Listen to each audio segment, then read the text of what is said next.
Hey there everybody, it's Mark Crilley. I'm back with another video. Before we get started, I just want to quickly remind you that my newest book, Manga Art, is coming out on June 6th. I've made a video that gives you a sneak peek inside it, and I'm going to link to that video in the info box and also put a card up there for you to click on if you want to check it out. But let's not waste any more time. Let's go ahead and get into the video.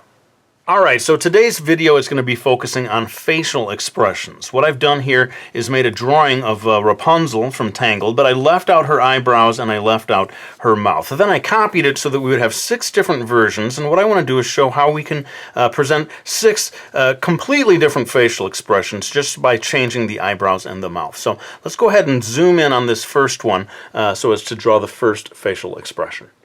So I'm going to begin by drawing a very neutral facial expression. I don't know if it's going to be necessarily expressionless, but I wanted to begin with a sort of a base level facial expression that didn't have a bold emotion to it at all.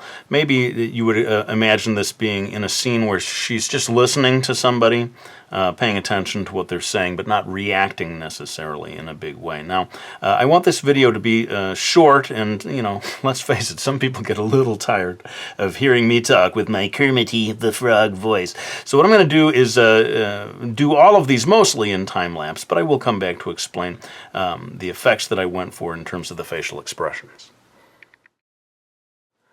Alright, now, you know, one of the things about drawing a so-called neutral facial expression, it can be challenging, actually, to make the face not convey any emotion at all. Some people might feel that she looks a little surprised here, or that she looks a little troubled.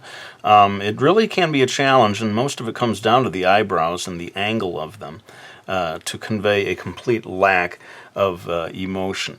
Part of what's going on here, I think, is that because the base drawing of the eyes has quite a lot of the iris visible, she seems to be a little bit on high alert. So I'm going to maybe neutralize that just a bit by bringing down the upper eyelashes just a touch. Makes her look a little more relaxed.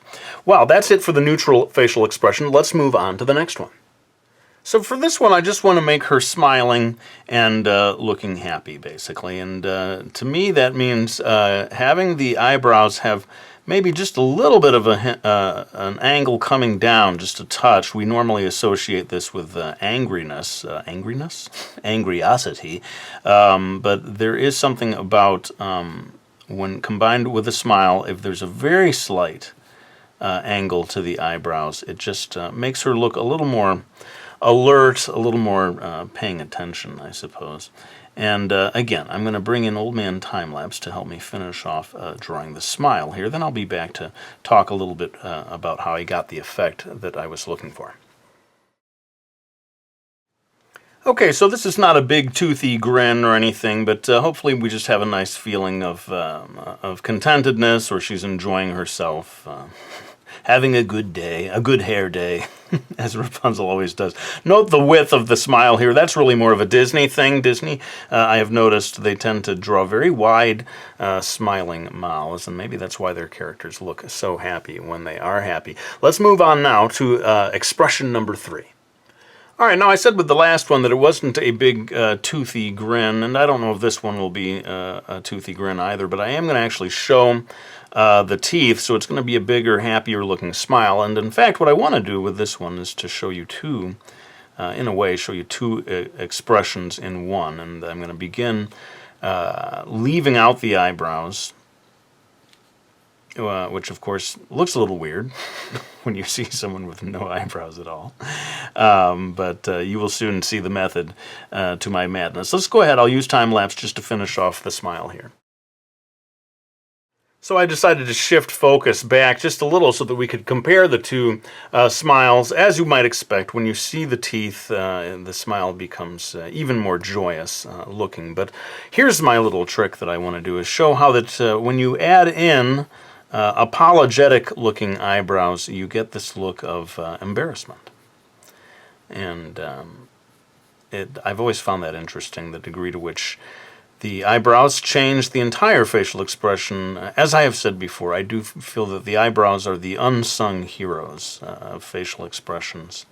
And I really will, tweak them endlessly, trying to get just the right facial expression. And indeed, even though I've got 6 different frames here, it certainly does not cover the full range of human emotion. And if you like this video, let me know, because I could certainly do a second one in which we try even more different facial expressions. But for now, I think it is time for me to move on to expression number 4. Okay, so now it's time to move on to anger, and that, of course, involves the angry eyebrows. And not only do they need to point down, but they need to come down closer to the eyes. And indeed, the distance between the eyebrows and the upper eyelash is an important part of drawing facial expressions. And professional artists are always focusing very closely on these distances, these gaps. Indeed, anytime the eyebrows come closer to the eyes, it just sort of intensifies whatever the facial expression is, makes it less lighthearted. And then down here, of course, we need the frown. But interestingly, if you're doing a character like Rapunzel, who is, relatively realistic in terms of the three-dimensional computer graphic anatomy, you're not going to make a big cartoony upside down letter U kind of frown. You may find, surprisingly, that the difference between the frowning lips and the sort of lips at rest is more subtle, way more subtle than what you would do in a super cartoony drawing. And indeed, if I do return to this topic, maybe I can compare exaggerated cartoony drawing styles to this much more moderately exaggerated style, as I would describe it. Let's go ahead then and use time-lapse to finish this off. So you can see it mainly does come down to the eyebrows in terms of conveying this look of anger, if we cover up the eyebrows, in fact, with this handy-dandy piece of paper I just made. You see that the look of anger almost completely goes away. The frowning mouth, to whatever degree I made it look like a frown, is really not doing much in terms of conveying emotion. Let's move on now to expression number 5. Now, I must apologize, those of you who wanted to see her looking sad, because that is maybe the one major emotion that I'm going to leave out of this one. I thought instead that I would do a look of surprise as my final one, and then for this I want to do a look that I find really interesting, and it's this sort of mischievous, sly kind of a look, and this is achieved by combining what would normally be angry-looking eyebrows with a smile, and I will be time-lapsing through much of this, but I thought I'd at least just do a little bit here to show you what I'm heading towards. I find that to do a sly, mischievous expression, that it's not just any old smile. It has a little, I like to do a slightly off-kilter, asymmetrical smile with being curving up a little more on one side. That's a patented Crilley technique. I'm sure I'm not the only one who does it. But let's go ahead and finish this off, and I'll be back to explain more stuff about the effects. So there you see my final sort of sassy-looking facial expression. One of the things that you can notice here is that this eyebrow is sort of arched a little more, sort of like she's got a little Jack Black going on there. Some of the people are really good at raising their eyebrows. Is it Dwayne The Rock has that amazing arched eyebrow? Certainly comes in handy when you're drawing a sort of mischievous look. But let's go ahead and move on to, as I said, the look of a surprise.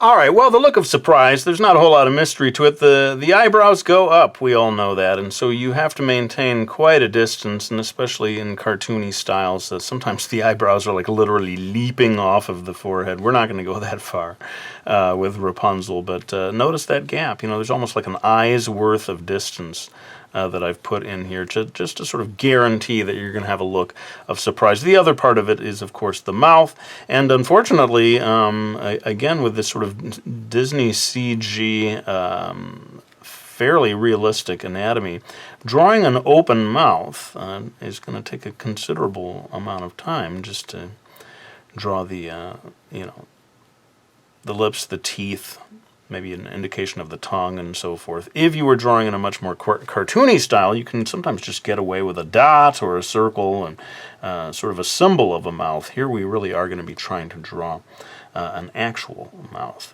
And we will do it, as always, with the help of Old Man Time-Lapse. All right, so there's our look of surprise. I have to say that having her eyes a little bit wide open to begin with helps a lot for conveying the look of surprise. And if we could make those irises even tinier, she would look truly shocked. But let's go ahead and refocus the camera so as to compare all 6 facial expressions. All right, so there you see the 6 different facial expressions. Really interesting to see how different they are with pretty much nothing but the eyebrows and mouth changing from one to the other. But of course, this video can't be done until I add some blushies. I don't want to go overboard because not every one of these facial expressions requires blushies. I would say the one that really needs the blushies is this one, that look of embarrassment, and it actually contributes, don't you think, to her look of embarrassment. These ones, I don't know. It's the blushy police are forcing me to add blushies to these. I honestly don't know if they are necessary, but let me go ahead and grab my books so that I can thank anyone who has supported me by getting them, like Brody's Ghost, my graphic novel series. We've got the Realism Challenge, my book on hyper-realistic illustration, The Drawing Lesson, a graphic novel that teaches you how to draw, and Mastering Manga 3. You know, they're doing a giveaway, 15 copies, signed copies of Mastering Manga 3. Stay focused on the video after I do my little sign-off, because there will be info about that and also in the description of the video. But for now, let me go ahead and lay down this blushy pencil. I want to thank you all for watching this video. I really hope you enjoyed it, and I'll be back with another one real soon.